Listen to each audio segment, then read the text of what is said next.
Keralaitnam, Appleby Academy, Namaskaram.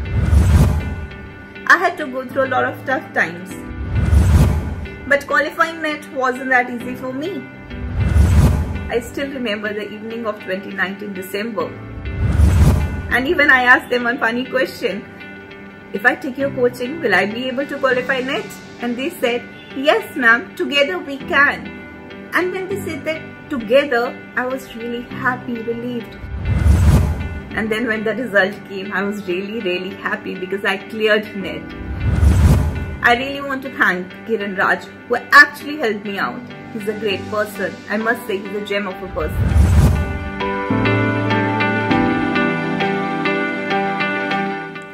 Hi, hello. എല്ലാവർക്കും നമസ്കാരം. Appleby അക്കാദമിയുടെ ജൈത്രം സീരീസിലേക്ക് സ്വാഗതം.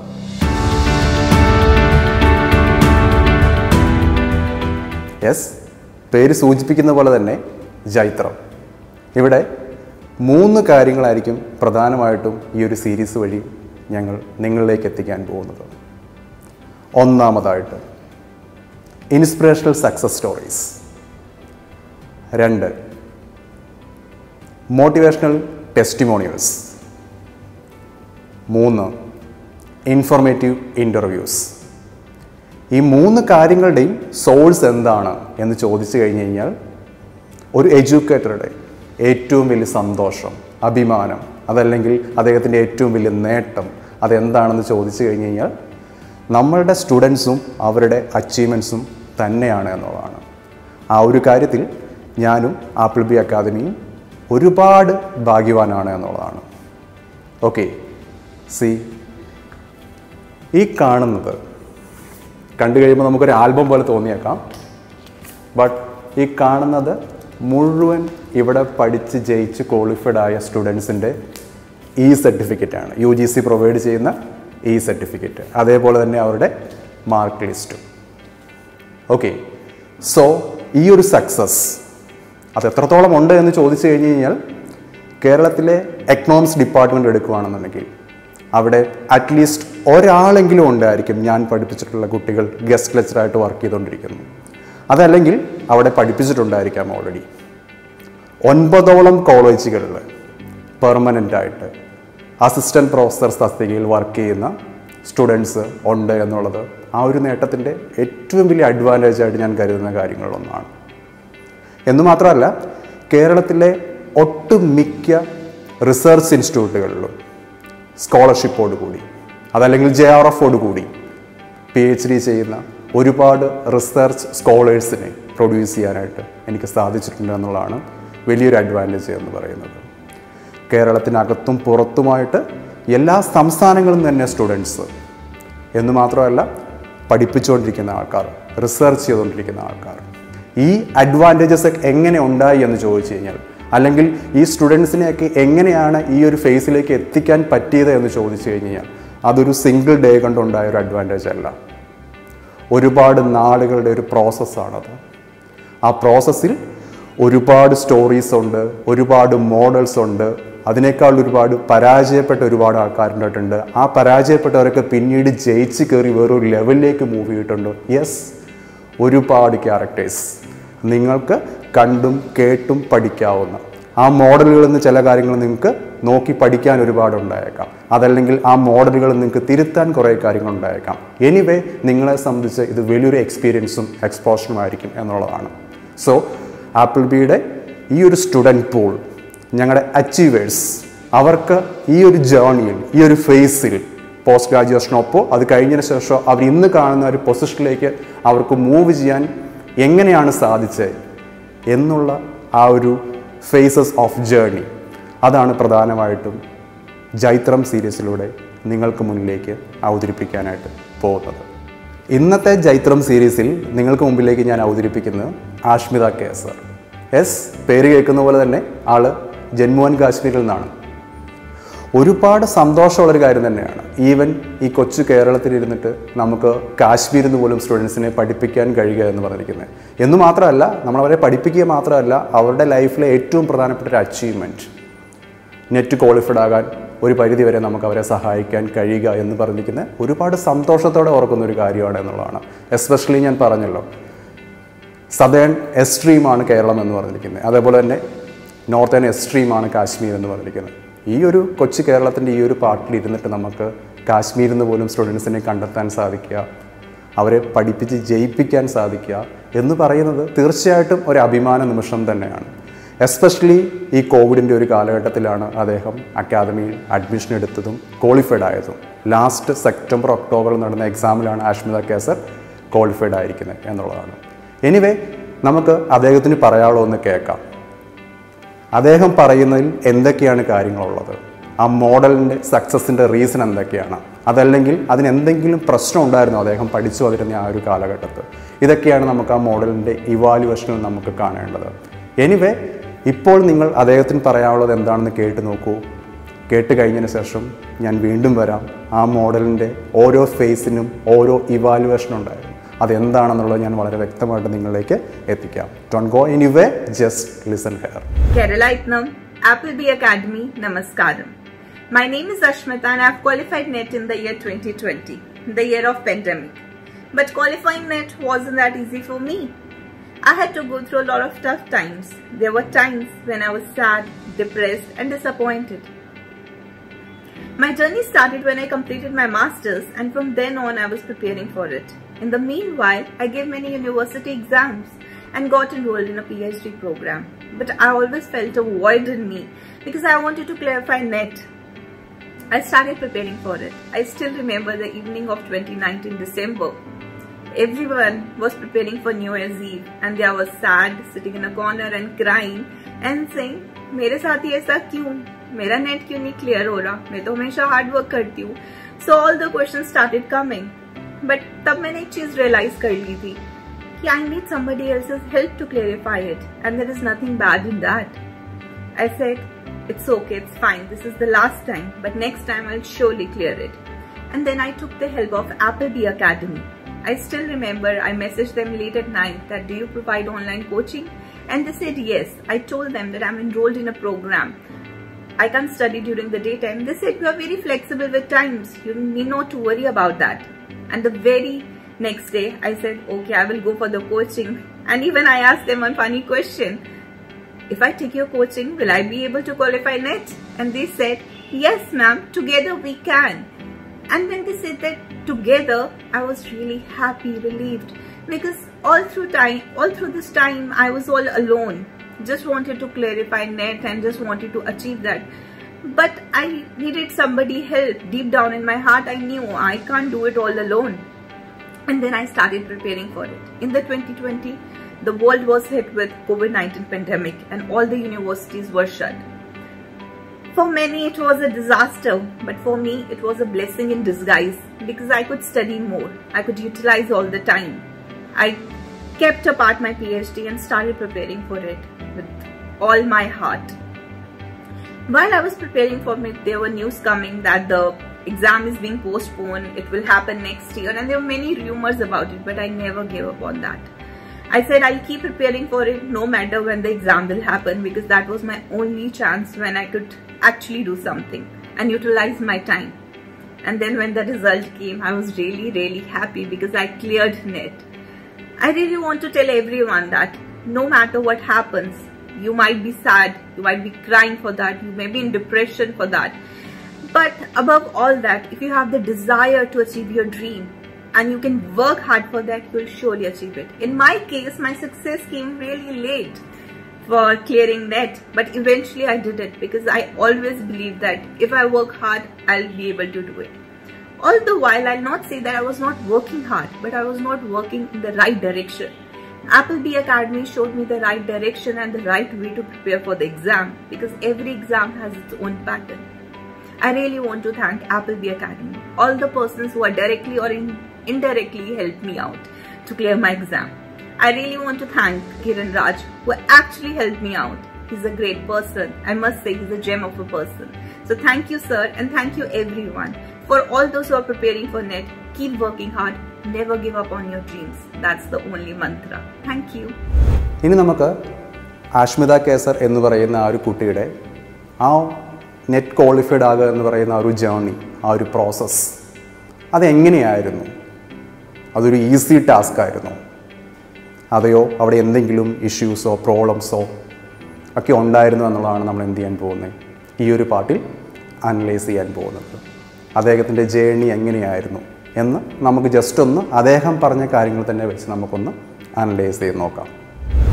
I had to go through a lot of tough times. There were times when I was sad, depressed and disappointed. Sad, depressed and disappointed. അദ്ദേഹം പറഞ്ഞ 3 word അതിലുണ്ട് ഈ ഒരു journey എത്രത്തോളം ടഫസ്റ്റ് ആണ് എന്നുള്ളത്.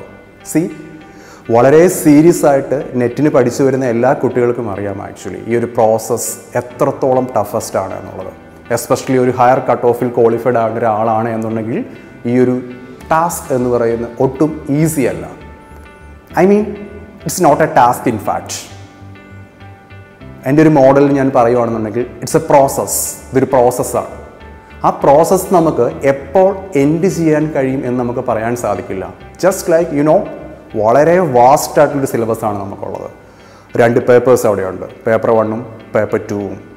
ഓൾമോസ്റ്റ് ഒരുപാട് സ്റ്റുഡൻസിനെ പഠിപ്പിച്ചുള്ളൊരു എക്സ്പീരിയൻസിൽ എനിക്ക് എപ്പോഴും കാണുന്നതാണ് 2 പേപ്പറിനും ഈവനായിട്ട് സ്കോർ ചെയ്യുക എന്ന് പറയുന്നത്. ഐ മീൻ ഒരു ഹൈ സ്കോർ സൈമിൾട്ടേനിയസ്ലി സംഭവിക്കണം. അങ്ങനെ ഉണ്ടെങ്കിൽ മാത്രമാണ് ഒരു ഹൈ സ്കോറിൽ നമുക്ക് നെറ്റ് ക്വാളിഫൈഡ് ആകാൻ സാധിക്കുക.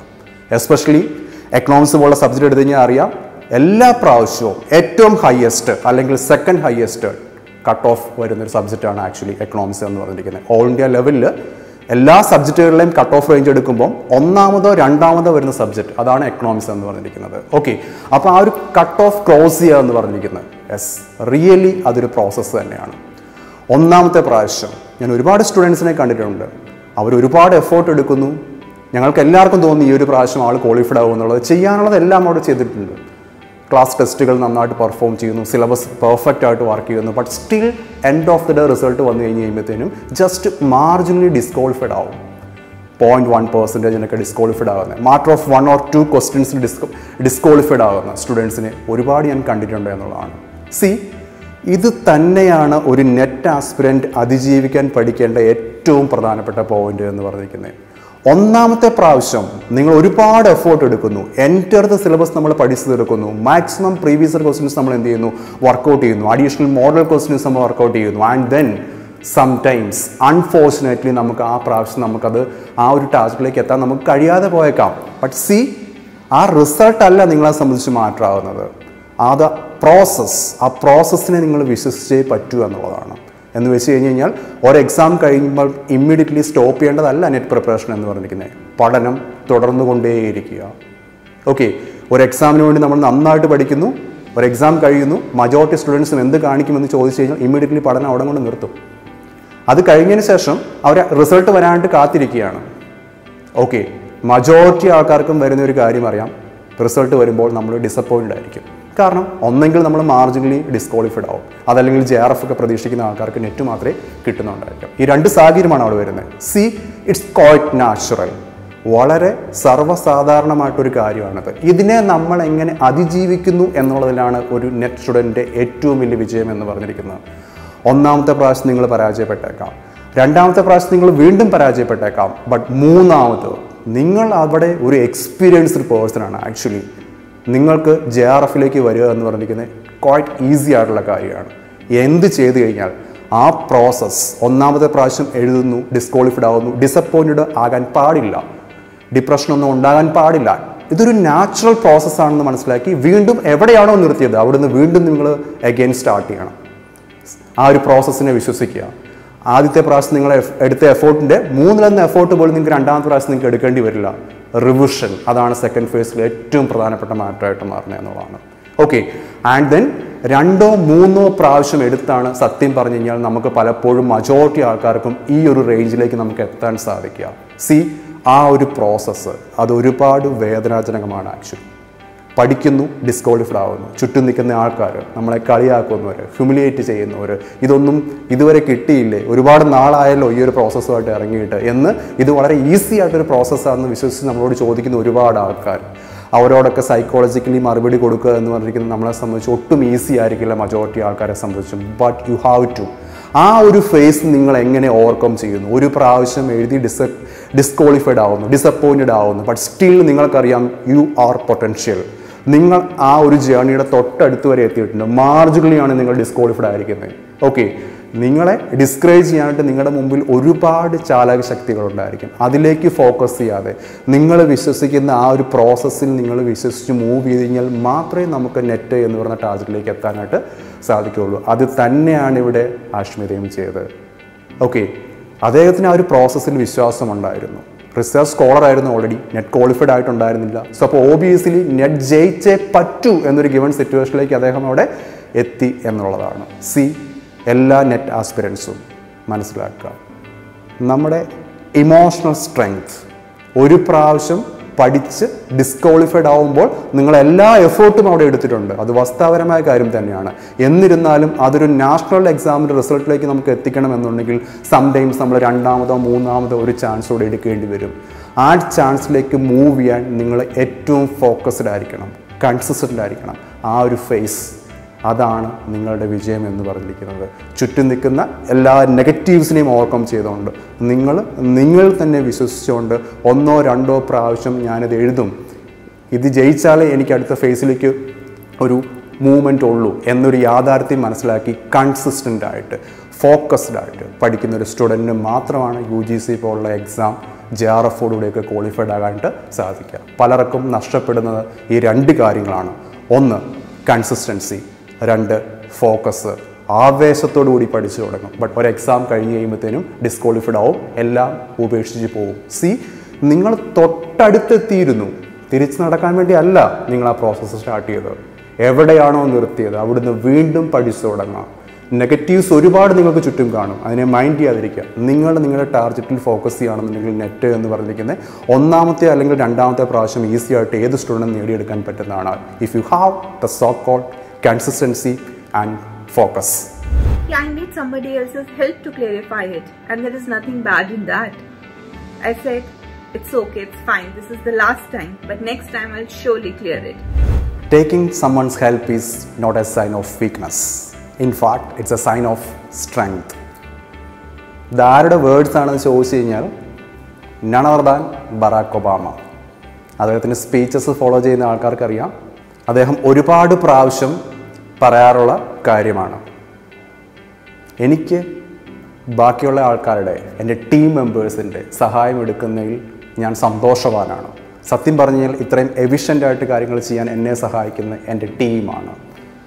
Okay, so like that net exam എന്ന് പറയുന്നത് അതൊരു പ്രോസസ്സാണെന്ന് ഞാൻ ഓൾറെഡി പറഞ്ഞു കഴിഞ്ഞു.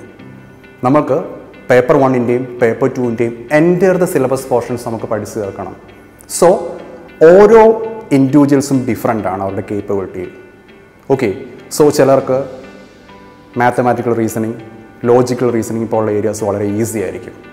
ചിലർക്ക് ആ ഏരിയ കാണുന്നത് തന്നെ ഏറ്റവും ബുദ്ധിമുട്ടായിരിക്കും. ആക്ച്വലി ഇത് എങ്ങനെ ഞാൻ ഓവർകം ചെയ്യും എന്നുള്ളതായിരിക്കും അവരുടെ ഏറ്റവും വലിയ ടെൻഷൻ എന്ന് പറഞ്ഞിരിക്കുന്നത് ആ ഒരു പ്രിപ്പറേഷൻ ഫേസിൽ. അതേപോലെ തന്നെയാണ് നമ്മുടെ കോർ പേപ്പേഴ്സ് എടുത്തു കഴിഞ്ഞാലും 4-5 ഏരിയ നമുക്ക് നന്നായിട്ട് അറിയാം, ബട്ട് ഒരു 3 to 4 ഏരിയാസ് നമ്മൾ ഒട്ടും കോൺഫിഡൻറ്റോ പെർഫെക്റ്റോ ആയിരിക്കില്ല എന്നുള്ളതാണ്. ഇവിടെ തന്നെയാണ് ഞാൻ നേരത്തെ പറഞ്ഞ ആ ഒരു പോയിൻറ്റിൻ്റെ ഏറ്റവും ഇമ്പോർട്ടൻസ്. നമുക്ക് ഒരുപാട് ടൈമില്ല. നമ്മളൊരു നാഷണൽ ലെവൽ എക്സാമിനാണ് നമ്മൾ പ്രിപ്പയർ ചെയ്യുന്നത്. എല്ലാ വ്യക്തികൾക്കും, എനിക്കും നിങ്ങൾക്കും നമ്മുടേതായ സ്ട്രെങ്ത് ഉണ്ട്, അതേപോലെ തന്നെ നമ്മുടേതായ വീക്ക്നെസ്സും ഉണ്ട്. അത് നമ്മൾ ക്ലിയർ ആയിട്ട് ഐഡൻറ്റിഫൈ ചെയ്യണം.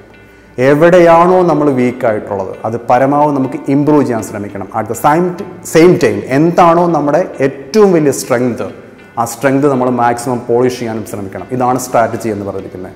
അങ്ങനെയാണെങ്കിൽ എവിടെയാണോ നമ്മൾ സ്ട്രഗിൾ ചെയ്യുന്നത് ആ ഏരിയയിൽ നിങ്ങളെ സഹായിക്കാൻ പറ്റുന്ന ഒരാളുടെ ഹെൽപ്പ് എടുക്കുന്നതിൽ യാതൊരു തെറ്റുമില്ല എന്നുള്ളതാണ് വാസ്തവപരമായ കാര്യം. ഇൻഫാക്ട് നിങ്ങളെ അത് ഒരുപാട് ടൈം സേവ് ചെയ്യാൻ സഹായിക്കും എന്നുള്ളതാണ്. അതാരുമാകാം, ഓൾറെഡി പഠിച്ച് ക്വാളിഫൈഡ് ആയൊരു നിങ്ങളുടെ ഫ്രണ്ട് ആകാം, അതല്ലെങ്കിൽ ഒരു മെൻറ്റർ ആകാം, ആരുമാകാം. ബട്ട് ആ ഒരു ചോയ്സ് എന്ന് പറയുന്നത് എക്സാക്ട്ലി റോങ് ആകാൻ പാടില്ല എന്നുള്ളതാണ്. എവിടെയാണോ നിങ്ങൾ വീക്കായിട്ടുള്ളത് ആ ഏരിയ കറക്റ്റായിട്ട് ഇമ്പ്രൂവ് ചെയ്യുക. അറ്റ് ദ സെയിം ടൈം എവിടെയാണോ നിങ്ങൾ സ്ട്രോങ് ആയിട്ടുള്ളത് അതിനെ ഏറ്റവും മാക്സിമം ഫേസിലേക്ക് എന്ത് ചെയ്യാം, അൺലീഷ് ചെയ്യുക. ഈ രണ്ട് കോമ്പിനേഷൻ വന്നു കഴിയുമ്പോൾ മാത്രമാണ് നെറ്റ് പോലൊരു നാഷണൽ എക്സാമിലേക്ക് നമുക്ക് ഈസി ആയിട്ട് നടന്നു കയറാനായിട്ട് നമുക്ക് സാധിക്കുക എന്നുള്ളതാണ്. So the point is this. ഇപ്പോൾ ആഷ്മിത പറഞ്ഞ് നിങ്ങൾ കേട്ടല്ലോ, എവിടെയാണോ നമ്മൾ വീക്കായിട്ടുള്ളത് അല്ലെങ്കിൽ എന്താണോ നമ്മുടെ പ്രോബ്ലം അതാദ്യം നമ്മൾ ഐഡൻറ്റിഫൈ ചെയ്യണം. അത് ഓവർകം ചെയ്യാൻ നമ്മൾ വേറൊരാളുടെ സഹായം എടുക്കുന്നതിൽ ഒരു കാരണവശാലും നമ്മൾ വിഷമിക്കേണ്ട കാര്യമില്ല.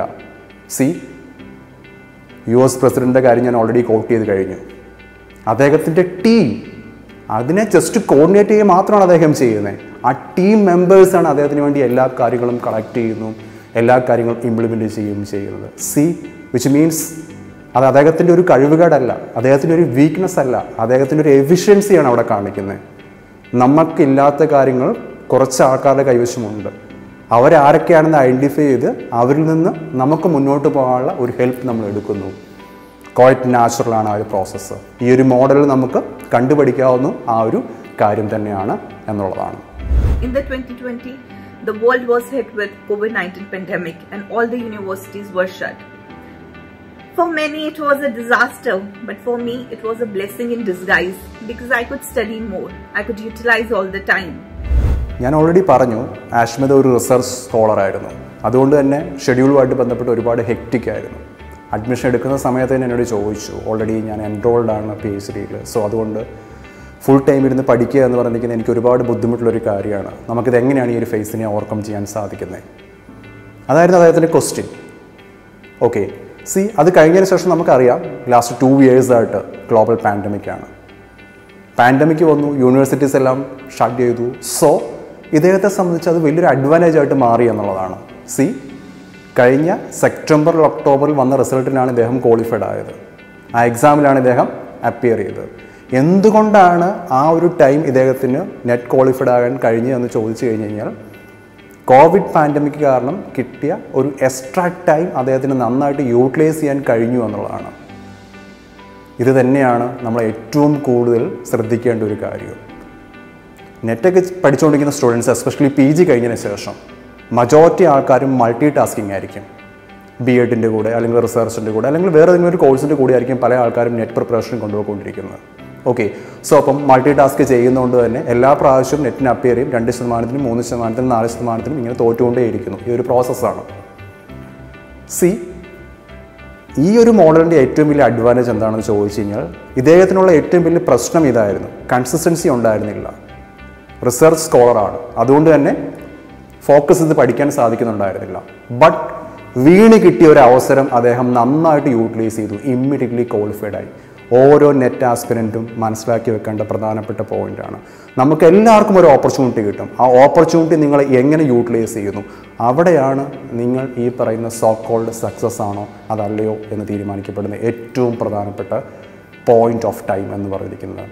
COVID-19 പാൻഡമിക് വന്നു, ചുമ്മാ ഇരുന്ന് സമയം കളഞ്ഞ് ഒരുപാട് പേരുണ്ട്. അറ്റ് ദ സെയിം ടൈം അതൊരു ഓപ്പർച്യൂണിറ്റി ആയിട്ട് എടുത്ത് അവരുടെ കരിയറിനോ അതല്ലെങ്കിൽ ഫിനാൻഷ്യൽ സ്റ്റെബിലിറ്റിക്കോ വേണ്ടി ഏറ്റവും പ്രധാനപ്പെട്ട ഡിസിഷൻസ് എടുത്ത് അത് ഇംപ്ലിമെൻറ്റ് ചെയ്യാനായിട്ട് ഒരുപാട് വർക്ക് ചെയ്യുന്ന അല്ലെങ്കിൽ ഒരുപാട് ഹാർഡ് വർക്ക് ചെയ്യുന്ന കുറേ പേഴ്സൺസിനെ നമുക്ക് കാണാൻ സാധിക്കുന്നു. ദ ആറ്റിറ്റ്യൂഡ് ഡിഫറൻസ് അത് തന്നെയാണ് ഇവിടെ മാറ്ററായിട്ട് വരുന്നത്. ആഷ്മിതയുടെ കേസിൽ ആ ഒരു ടൈം അദ്ദേഹം നന്നായിട്ട് യൂട്ടിലൈസ് ചെയ്തു എന്ന് പറഞ്ഞിരിക്കുന്നത് അദ്ദേഹത്തിൻ്റെ നെറ്റ് പ്രിപ്പറേഷൻ സ്ട്രാറ്റജിയിലെ ഒരു വൈറ്റൽ കോളായിരുന്നു എന്നുള്ളതാണ്. I said I'll keep preparing for it no matter when the exam will happen because that was my only chance when I could actually do something. അദ്ദേഹം പറഞ്ഞ കേട്ടല്ലോ അല്ലേ, no matter whatever happens I will keep preparing. അത് തന്നെയാണ് ഇദ്ദേഹത്തിന് net qualified ആകാൻ കഴിഞ്ഞ ഏറ്റവും പ്രധാനപ്പെട്ട ഒരു ഡിറ്റർമിനേഷൻ എന്ന് നമുക്ക് അവിടെ പറയാനായിട്ട് നമുക്ക് സാധിക്കുക. ലാസ്റ്റ് 2 years എടുക്കുകയാണെന്നുണ്ടെങ്കിൽ UGC എക്സാംസ് ഇറഗുലർ ആയിരുന്നു. കഴിഞ്ഞ വർഷം ഒരു എക്സാമാണ് നടന്നത്, ഈ വർഷവും ഒരൊറ്റ എക്സാം മാത്രമാണ് നടന്നത്. ഇൻ ബിറ്റ്വീൻ ഒരുപാട് പ്രാവശ്യം എക്സാംസ് അവർ ഷെഡ്യൂൾ ചെയ്യുകയും റീഷെഡ്യൂൾ ചെയ്യുകയും പോസ്റ്റ്പോൺ ചെയ്യുകയും ചെയ്തു.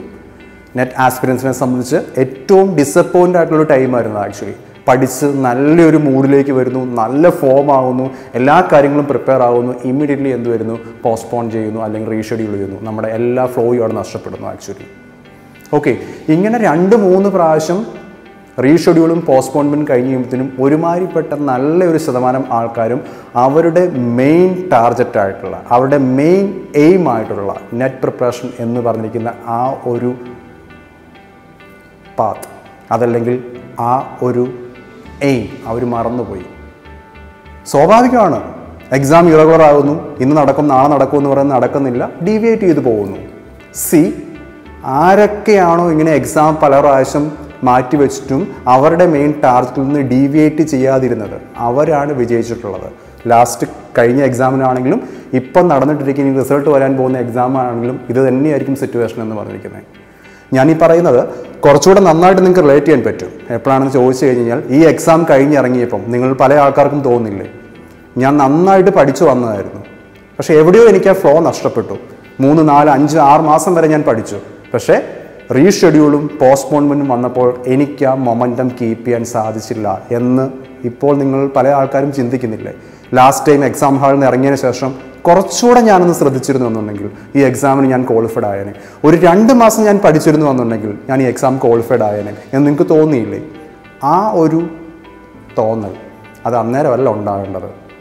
പല പ്രാവശ്യം ഇങ്ങനെ എക്സാം മാറ്റി വെച്ചപ്പോഴും നമുക്കൊരു ടാർഗറ്റ് ഉണ്ട്, അതിനിടയിൽ ഒരുപാട് ഡിസ്റ്റർബൻസ് വരും. അതിനൊന്നും മൈൻഡ് ചെയ്യാതെ മുന്നോട്ട് നീങ്ങാൻ സാധിക്കുന്നത് ആർക്കാണോ അവർക്ക് മാത്രമാണ് സക്സസ് എന്ന് പറഞ്ഞിരിക്കുന്ന അൾട്ടിമേറ്റ്ലി നേടിയെടുക്കാൻ സാധിക്കുക. ഞാൻ ഈ സീരീസിൽ ആദ്യം തന്നെ പറഞ്ഞിരുന്നു, ഫോക്കസ് ആൻഡ് കൺസിസ്റ്റൻസി. ഈ 2 കാര്യമില്ലാതെ ഒരിക്കലും ഒരു നെറ്റ് ആസ്പിരന്റിന് അദ്ദേഹത്തിൻ്റെ ഒരു JRF എന്ന് പറഞ്ഞ ടാസ്കിലേക്ക് എത്തുക എന്ന് പറഞ്ഞിരിക്കുന്നത് ഇമ്പോസിബിൾ ആണ്. കാരണം പ്രിപ്പറേഷൻ തുടങ്ങിയതിന് ശേഷം അത് മുടങ്ങാനായിട്ടുള്ള ഒരുപാട് കാരണങ്ങൾ നിങ്ങൾക്കുണ്ടായിരിക്കാം. എന്താണ്? നെറ്റ് എക്സാമിന് വേണ്ടി നിങ്ങൾ പ്രിപ്പയർ ചെയ്ത് തുടങ്ങുന്നു, 3-4 മാസം പലരും പോകുന്നു, അത് കഴിഞ്ഞ് നിങ്ങൾക്ക് ഫ്ലോ നഷ്ടപ്പെടുന്നു. നിങ്ങൾക്ക് ആ ഫ്ലോ നഷ്ടപ്പെടാനും അതിൽ നിന്ന് നിങ്ങളെ ഡീവിയേറ്റ് ചെയ്യാനും ഒരുപാട് കാര്യങ്ങൾ വരും, ബട്ട് അതിൽ ഇൻഫ്ലുവൻസ്ഡ് ആകാത്ത ഡിറ്റർമിൻഡ് ആയിട്ട് മുന്നോട്ട് പോകുന്നവർക്ക് മാത്രമാണ് ഈ ഒരു എക്സാം ക്വാളിഫൈഡ് ആയിട്ട് സാധിക്കുക. ഇദ്ദേഹത്തിനും എന്തുകൊണ്ട് കഴിഞ്ഞ പ്രാവശ്യം സാധിച്ചു എന്ന് ചോദിച്ചു കഴിഞ്ഞാൽ പാൻഡമിക് ടൈമിൽ ഇരുന്ന് പഠിച്ചു, എക്സാം പല പ്രാവശ്യം മാറ്റി വെച്ചു. എപ്പോഴായിരുന്നു എക്സാം എന്ന് ഒരിക്കലും പറയാൻ സാധിക്കില്ല. യൂഷ്വലി ജൂണിലും ഡിസംബറിലും കറക്റ്റായിട്ട് എക്സാം ഉണ്ടായിരുന്നു, പക്ഷേ ലാസ്റ്റ് 2 years ആയിട്ട് എടുത്ത് നോക്കുക, കഴിഞ്ഞ വർഷം ജസ്റ്റ് ഒരൊറ്റ എക്സാമാണ് നടന്നത്. ഇപ്പം 2 എക്സാം മെർജ് ചെയ്ത് ഇപ്പോൾ റീസെൻ്റ്ലി ഒരു എക്സാം നടന്നിരിക്കുന്നു. ബട്ട് കുറച്ച് ആൾക്കാർ അവരാരായിരിക്കും ചോദിച്ചാൽ ഈ റിസൾട്ട് വരുമ്പോൾ ജയിച്ച് കയറാൻ പോകുന്ന ആൾക്കാർ, അവരെ ഇതൊന്നും അഫക്റ്റ് ചെയ്തിട്ടുണ്ടായിരിക്കില്ല. കുറച്ച് ആൾക്കാർ എക്സാം കഴിഞ്ഞപ്പോൾ ഡിസപ്പോയിൻ്റ് ആണ്. അവർ വിചാരിച്ച എന്താണ്, എനിക്ക് നല്ലൊരു ഫ്ലോ ഉണ്ടായിരുന്നു, പഠിച്ചു വന്നാണ്, പക്ഷേ മൊമെൻറ്റ് എനിക്ക് മെയിൻറ്റെയിൻ ചെയ്യാൻ സാധിച്ചില്ല. തീരുമാനം അത് വളരെ ഇമ്പോർട്ടൻ്റ് ആണ്. എന്തുകൊണ്ട് ആഷ്മിത ജയിച്ചു എന്ന് ചോദിച്ചു കഴിഞ്ഞാൽ ഓൾറെഡി അദ്ദേഹം പറഞ്ഞ് നിങ്ങൾ കേട്ടാണ്, no matter whatever happens I will keep preparing. അത് തന്നെയാണ് ഈ ഒരു ഡിറ്റർമിനേഷൻ. എത്ര പേർക്ക് കൺസിസ്റ്റൻ്റ് ആയിട്ട് മെയിൻറ്റെയിൻ ചെയ്യാൻ സാധിക്കുമോ അവർക്ക് മാത്രമാണ് ജയിച്ച് കയറാനായിട്ടും സാധിക്കുക. എസ്പെഷ്യലി ഇതൊരു നാഷണൽ ലെവൽ എക്സാമാണ്. പല സബ്ജക്റ്റുകളുടെയും കട്ട് ഓഫ് വളരെ ഹയസ്റ്റ് ആണ്. ഒട്ടും ഈസി അല്ല, എസ്പെഷ്യലി NDA വന്നതിന് ശേഷം difficulty level day by day higher ആയിട്ട് പോയിക്കൊണ്ടിരിക്കുന്ന ഒരു സിറ്റുവേഷൻ. സോ കൺസിസ്റ്റൻസിയും ഫോക്കസും ഡിറ്റർമിനേഷനും വളരെ ഇമ്പോർട്ടൻ്റ് ആണ് എന്നുള്ളതാണ് അദ്ദേഹത്തിൻ്റെ എക്സാമ്പിൾ നമ്മളോട് പറയുന്നത് അത് തന്നെയാണ്. All the while, I'll not say that I was not working hard, but I was not working in the right direction. Appleby Academy showed me the right direction and the right way to prepare for the exam, because every exam has its own pattern. ആഷ്മിത പറഞ്ഞത് ഇപ്പോൾ നിങ്ങൾ കേട്ടില്ലേ? Okay, ഇതുവരെ നമ്മൾ discuss ചെയ്ത് അദ്ദേഹത്തിന് പോസിറ്റീവായിട്ടുണ്ടായിരുന്ന കാര്യങ്ങളാണ്. But ഈ ഒരു സ്റ്റേറ്റ്മെൻറ്റിൽ നിന്ന് അദ്ദേഹം തന്നെ പറയുന്നുണ്ട്, അദ്ദേഹത്തിൻ്റെ ഒരു നെറ്റ് എന്ന് പറഞ്ഞിരിക്കുന്ന ആ ഒരു സ്വപ്നത്തിലേക്ക് എത്തിയത് കുറച്ച് ലേറ്റായിട്ടാണ്. എന്തുകൊണ്ടത് ലേറ്റായി എന്ന് ചോദിച്ചു കഴിഞ്ഞാൽ അതിനും വളരെ വ്യക്തമായിട്ടുള്ള റീസൺ അദ്ദേഹം പറയുന്നുണ്ട്. ഒരുപാട് കഷ്ടപ്പെട്ട് ഹാർഡ് വർക്ക് ചെയ്ത് പഠിക്കുന്നൊരു സ്റ്റുഡൻ്റ് ആയിരുന്നു, ബട്ട് സ്റ്റിൽ മാർജിനലി ഡിസ്ക്വാളിഫൈഡ് ആകുന്നൊരു സിറ്റുവേഷൻ. ഇത് എന്തുകൊണ്ട് വരുന്നു എന്ന് ചോദിച്ചു കഴിഞ്ഞ് കഴിഞ്ഞാൽ മജോറിറ്റി നെറ്റ് ആസ്പിരൻസും മനസ്സിലാക്കേണ്ട ഒരു പ്രധാനപ്പെട്ട കാര്യമുണ്ട്. The format of the exam എന്ന് പറയും. ഓക്കെ, നമ്മൾ എത്രത്തോളം ഹാർഡ് വർക്ക് ചെയ്യുന്നു എന്നുള്ളത് വളരെ ഇമ്പോർട്ടൻ്റ് ആണ്. ആ ചെയ്യുന്ന ഹാർഡ് വർക്ക് എന്ന് പറയുന്നത് എക്സാക്ട്ലി റൈറ്റ് ഡിറക്ഷനിലായിരിക്കണം. That's it. എന്ന് വെച്ച് കഴിഞ്ഞാൽ I mean the format change. What you mean by format change? +2, UG, PG ഇവിടെയെല്ലാം നമ്മൾ പഠിക്കുന്ന എക്സാക്ട്ലി സബ്ജക്റ്റീവ് ഫോർമാറ്റിലാണ് മജോറിറ്റി യൂണിവേഴ്സിറ്റീസും. നമ്മൾ ഒരു കോൺസെപ്റ്റ് പഠിക്കുന്നു, അതുമായിട്ട് ബന്ധപ്പെട്ട് നിങ്ങളോട് short answer, definition, essay, short essay, ഇങ്ങനെ ഡിഫറെൻറ്റ് ക്വസ്റ്റ്യൻസ് ആണ് അവിടെ ചോദിക്കുന്നത്. അത്യാവശ്യം കോൺസെപ്റ്റും അറിയാം, റൈറ്റിംഗ് സ്കില്ലും ഉണ്ട് എന്നുണ്ടെങ്കിൽ എക്സാക്ട്ലി ഒരു യൂണിവേഴ്സിറ്റി എക്സാമിന് സ്കോർ ചെയ്യുക എന്ന് പറഞ്ഞിരിക്കുന്നത് വലിയ ഡിഫിക്കൽട്ടായിട്ടൊരു കാര്യമൊന്നുമല്ല. ഓക്കെ, അത്യാവശ്യം വലിയ കുഴപ്പമില്ലാത്ത ഒരു സ്റ്റുഡൻറ്റിനെ സംബന്ധിച്ച് ബേസിക് ആയിട്ടുള്ള കാര്യങ്ങൾ അറിഞ്ഞിരിക്കുക, റൈറ്റിംഗ് സ്കില്ലും ഉണ്ട് എന്നുണ്ടെങ്കിൽ ആ എക്സാം നിങ്ങൾക്ക് വലിയ തെറ്റില്ലാതെ പെർഫോം ചെയ്യാൻ സാധിക്കും. ഒരു ടോപ്പിക്കിനെ കുറിച്ച് ഏകദേശം ഒരു 80%, 90% മാത്രമേ നമുക്ക് അവയർനെസ് ഉള്ളൂ എന്നുണ്ടെങ്കിൽ പോലും നന്നായിട്ട് നമുക്കത് പ്രസൻറ്റ് ചെയ്യാനായിട്ട് സാധിക്കും സബ്ജക്റ്റീവ് ഫോർമാറ്റിൽ. ബട്ട് ഇവിടെ മൾട്ടിപ്പിൾ ചോയ്സ് ക്വസ്റ്റ്യൻസ് ആണ്, അതും ഡിഫറെൻറ്റ് ഫോർമാറ്റിൽ.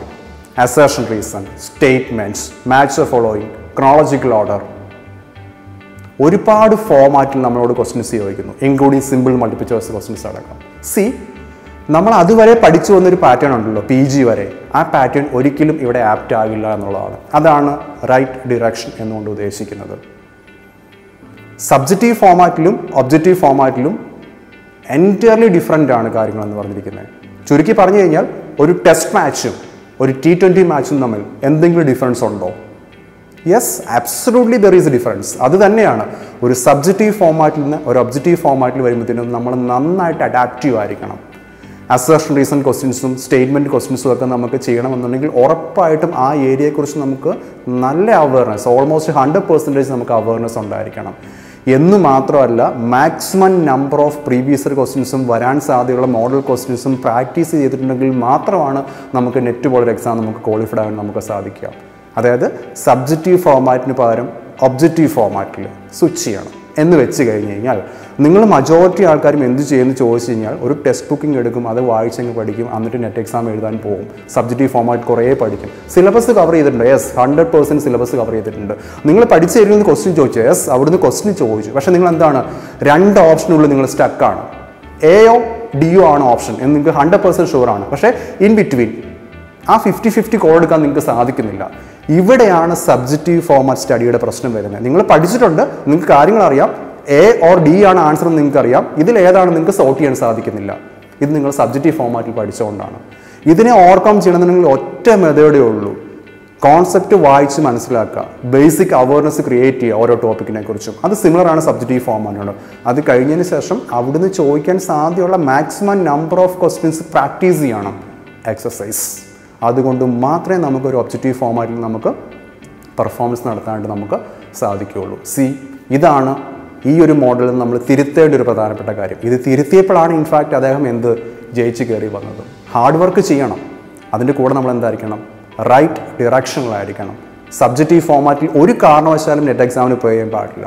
എക്സാക്ട്ലി അതെന്തായിരിക്കണം, ഒബ്ജക്റ്റീവ് ഫോമാറ്റിലായിരിക്കണം. Collect the maximum number of previous questions collect ചെയ്തുകൊണ്ട് അവിടെ ക്വസ്റ്റ്യൻസ് റിപ്പീറ്റ് ചെയ്യുന്നില്ല. അതേപോലെ വളരെ ലിമിറ്റഡ് ക്വസ്റ്റ്യൻസ് മാത്രമേ റിപ്പീറ്റ് ചെയ്യുള്ളൂ. ബട്ട് അവിടെ നിങ്ങൾക്ക് ഒരുപാട് അഡ്വാൻറ്റേജ് ഉണ്ടാവും. ആ ക്വസ്റ്റ്യൻസ് നിങ്ങൾ പരിചയപ്പെട്ട് വരും, ക്വസ്റ്റ്യൻ ചോദിക്കുന്ന മെത്തേഡ് നിങ്ങൾക്ക് മനസ്സിലാവും, അവിടെ നിങ്ങൾ ഉപയോഗിക്കേണ്ട ബൈലോസ് നിങ്ങൾക്ക് മനസ്സിലാവും. അതേപോലെ തന്നെ എങ്ങനെയാണ് ഇനി അടുത്ത ക്വസ്റ്റ്യൻ വരാനുള്ള പ്രോബിലിറ്റി എന്ന് പോലും നിങ്ങൾക്ക് മനസ്സിലാവും. പ്രീവിയസ് ക്വസ്റ്റ്യൻസ് നിങ്ങൾ എന്ത് ചെയ്ത് കഴിഞ്ഞ് കഴിഞ്ഞാൽ, നന്നായിട്ട് വർക്കൗട്ട് ചെയ്ത് കഴിഞ്ഞാൽ, പ്രീവിയസ് ക്വസ്റ്റ്യൻസ് മാത്രമല്ല അവിടുത്തെ maximum number of objective questions നമുക്ക് എന്ത് ചെയ്യാണ്ട് ശ്രമിക്കുക, വർക്ക് ചെയ്യാണ്ട് ശ്രമിക്കുക. ഓക്കെ, ഒരു കാര്യം മനസ്സിലാക്കുക, പ്രോബിലിറ്റി എന്ന് പറഞ്ഞൊരു കാര്യമുണ്ട്. ഒരു പർട്ടിക്കുലർ ടോപ്പിക് എടുത്തു കഴിഞ്ഞാൽ അവിടുന്ന് എത്ര നമ്പർ ഓഫ് ഒബ്ജക്റ്റീവ് ക്വസ്റ്റ്യൻ ചോദിക്കുക എന്ന് വെച്ച് കഴിഞ്ഞാൽ ഒരുപാട് നമ്പർ ഓഫ് ഒബ്ജക്റ്റീവ് ക്വസ്റ്റ്യൻസ് ചോദിക്കാൻ സാധിക്കും. ബട്ട് ഒരു നമ്പർ കഴിഞ്ഞ് കഴിയുമ്പോഴത്തേനും നമ്മൾ ആദ്യം കണ്ട ക്വസ്റ്റ്യൻ്റെ ഡിഫറെൻറ്റ് ഫോമാറ്റ് റിപ്പറ്റേറ്റീവ് ക്വസ്റ്റ്യൻ ആയിരിക്കും. ആക്ച്വലി അസർഷൻ റീസൺ സ്റ്റേറ്റ്മെൻറ്റ് ആവും, സ്റ്റേറ്റ്മെൻറ്റ് മാച്ച് ദ ഫോളോയിങ് ആവും, match the following chronological order ആവും. അതല്ലെങ്കിൽ നമ്മൾ അവിടെ ആദ്യത്തെ ക്വസ്റ്റ്യൻ സോൾവ് ചെയ്യാൻ യൂസ് ചെയ്ത് അതേ ബൈലോ നമുക്ക് ഇവിടെ യൂസ് ചെയ്യാൻ സാധിക്കും. അതല്ലെങ്കിൽ അതേ ലോജിക്ക് മതി എന്ന രീതിയിലേക്ക് നിങ്ങൾക്ക് എത്താൻ സാധിക്കും. ഇതാണ്. അപ്പം maximum number of questions practice ചെയ്യുക. അത് ക്വസ്റ്റ്യൻ റിപ്പീറ്റ് ചെയ്ത് കിട്ടുന്നതിന് വേണ്ടിയല്ല, ബട്ട് നമുക്ക് അതുവഴി നമുക്ക് ഈസി ആയിട്ട് അവിടെ നിന്ന് ഏത് ക്വസ്റ്റ്യൻ ചോദിച്ചാലും നിങ്ങൾക്ക് വീണ്ടും ചെയ്യാൻ പറ്റുന്നൊരു എക്സ്പീരിയൻസ് നിങ്ങൾക്ക് വരുന്നതിന് വേണ്ടിയാണെന്നുള്ളതാണ്. മാറ്റർ ഇതാണ്, ഫോർമാറ്റ് ചേഞ്ച്. സബ്ജക്റ്റീവ് ഫോർമാറ്റിൽ നിന്ന് എക്സാക്ട്ലി ഒബ്ജക്റ്റീവ് ഫോർമാറ്റിലേക്ക് സ്വിച്ച് ചെയ്യാൻ കഴിഞ്ഞു കഴിഞ്ഞാൽ മാത്രമേ UGC പോലൊരു നാഷണൽ എക്സാം നിങ്ങൾക്ക് ക്വാളിഫൈഡ് ആകാൻ സാധിക്കുകയുള്ളൂ. അത് ഈവൻ നിങ്ങളൊരു റാങ്ക് ഹോൾഡർ ആണെങ്കിൽ പോലും.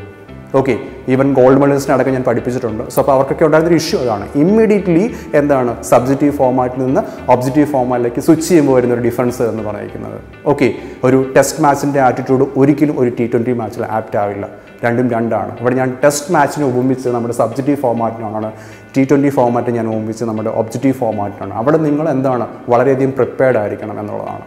ഓക്കെ, ചെറിയൊരു ഇറർ നമ്മൾ ഡിസ്ക്വാളിഫൈഡ് ആവുന്നതിന് കാരണമാവുന്നതാണ്. അപ്പുറം നമുക്ക് റൈറ്റിംഗ് സ്കിൽ മതി എന്നുള്ളതാണ് ഏറ്റവും പ്രധാനപ്പെട്ട പോയിന്റ് എന്ന് പറയുന്നത്. ബേസിക് അവയർനെസ് ഉണ്ട് എന്നുണ്ടെങ്കിൽ. ഓക്കെ, അപ്പോൾ ഈ മോഡലിൽ നിന്ന് നമ്മൾ തിരുത്തേണ്ട, അതിൽ നമുക്ക് മനസ്സിലാക്കാൻ സാധിക്കുന്ന നെറ്റ് പ്രിപ്പയർ ചെയ്യുന്ന കുട്ടികൾ ഫോളോ ചെയ്യാൻ പാടില്ലാത്ത ഒരു ഇററിനെ കുറിച്ചാണ് നമ്മൾ പറഞ്ഞിരിക്കുന്നത്. ഒരു നെഗറ്റീവ് പോയിന്റിനെ കുറിച്ച് നമ്മൾ പറഞ്ഞിരിക്കുന്നത്.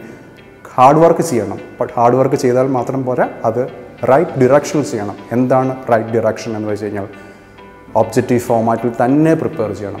എന്നുണ്ടെങ്കിൽ ഞാൻ നേരത്തെ പറഞ്ഞ സിനോറിയോയിൽ എ ആണോ ഡി ആണോ ആൻസർ, കൺഫ്യൂസ്ഡ് ആണ്. സബ്ജക്റ്റീവ് ഫോർമാറ്റിലാണ് പഠിച്ചത്. ബട്ട് നിങ്ങൾ പഠിച്ചതാണ്, സിലബസ് കവർ ചെയ്താണ്, ക്വസ്റ്റ്യൻ ചോദിക്കുകയും ചെയ്തു, സ്റ്റിൽ നിങ്ങൾക്ക് റൈറ്റ് ആൻസറിലേക്ക് പോകാൻ കഴിയുന്നില്ല എന്നൊരു സിനോറിയോ നിങ്ങൾ പല ആൾക്കാർക്കും പലപ്പോഴും ഉണ്ടായിട്ടുണ്ട് എന്നുണ്ടെങ്കിൽ what went wrong? There is exactly nothing other than the format of a question was exactly wrong. That's it.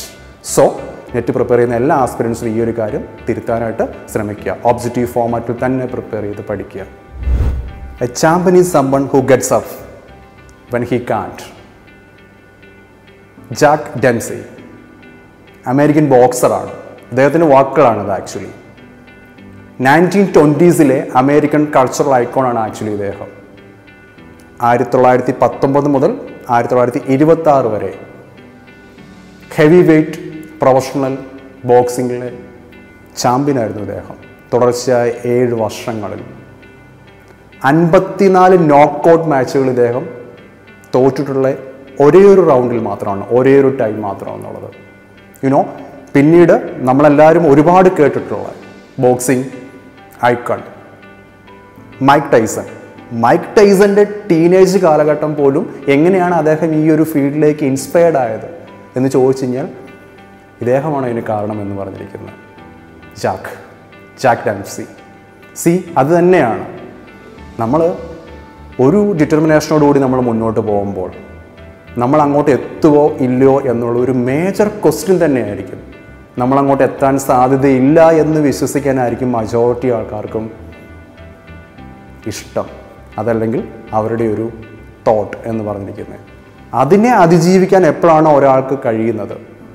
ചുറ്റും നിൽക്കുന്ന എല്ലാവരും നിങ്ങളെക്കൊണ്ട് കഴിയില്ല എന്ന് വിശ്വസിച്ചിരിക്കുന്ന ഒരു സമയത്ത് നിങ്ങൾക്ക് ഡെലിവർ ചെയ്യാൻ കഴിയുകയാണെന്നുണ്ടെങ്കിൽ അവിടെയാണ് ഒരു സക്സസ്ഫുൾ പേഴ്സൺ, അതല്ലെങ്കിൽ ഒരു ചാമ്പ്യൻ ഉണ്ടാകുന്നത്. ഈ ഒരു വ്യക്തിയിൽ നിന്ന് നമുക്ക് കണ്ടുപിടിക്കാവുന്ന ഒരു പ്രധാനപ്പെട്ട മോഡൽ അതാണ്. ആക്ച്വലി അദ്ദേഹത്തിൻ്റെ ഒരു ചൈൽഡ്ഹുഡ് എന്ന് പറഞ്ഞിരിക്കുന്നത് അദ്ദേഹത്തിൻ്റെ ചൈൽഡ്ഹുഡ് എന്ന് പറഞ്ഞിരിക്കുന്നത് ഒരുപാട് കഷ്ടപ്പാടുകളും യാതനകളും നിറഞ്ഞതായിരുന്നു എന്നുള്ളതാണ്. ഇൻഫാക്റ്റ് ഡോക്യുമെൻ്ററീസൊക്കെ പറയുന്നത് ഇദ്ദേഹം പോവർട്ടി, ഫുഡിന് വേണ്ടി ഫൈറ്റ് ചെയ്ത് തുടങ്ങിയ ഒരാളെന്നുള്ളതാണ് ആക്ച്വലി. ഓക്കെ, ദെൻ അത് കഴിഞ്ഞതിന് ശേഷം 1920s US കൾച്ചറൽ ഐക്കണായിട്ട് മാറി.